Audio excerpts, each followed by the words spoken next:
بعد زيدان ومبابي اسم جديد يدخل دائرة الاهتمام. فرانك ريبيري يطلق تصريحا مدويا ويقولها بكل وضوح: أبنائي لن يلعبوا لفرنسا، خيارهم سيكون الجزائر أو ألمانيا.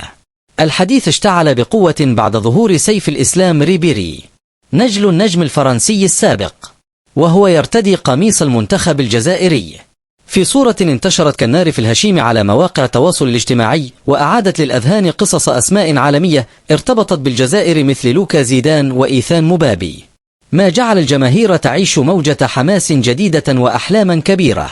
هذا التفاعل لم يأتي من فراغ، بل يتزامن مع العمل المتواصل للاتحاد الجزائري لكرة القدم لاستقطاب المواهب ذات الأصول الجزائرية من مختلف أنحاء العالم، في سباق مفتوح مع المنتخب الفرنسي الذي نجح مؤخرا في ضم أسماء لامعة مثل رايان شرقي ومنيس أكيليوش. سيف الإسلام الذي يتدرب حاليا في أكاديمية بايرن ميونيخ ظهر بابتسامة عفوية وهو يحمل القميص الوطني، في صورة نشرتها والدته وهيبة ريبيري، لتفتح الباب أمام تساؤلات كثيرة. هل نراه يوما مع الخضر في منافسات رسمية؟ وزاد من سخونة النقاش ارتباط فرانك ريبيري العاطفي بالجزائر وزياراته المتكررة لمدينة وهراء، إلى جانب تصريحه الشهير الذي أعاد إشعال الجدل من جديد. الجماهير الجزائرية لم تتأخر في التفاعل، وجاءت التعليقات مليئة بالحماس والترحيب.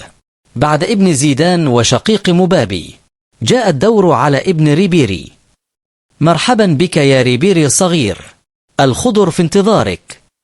وبين الحلم والواقع يواصل المنتخب الجزائري جذب الأنظار، بينما تبقى الأنظار معلقة بمستقبل سيف الإسلام ريبيري.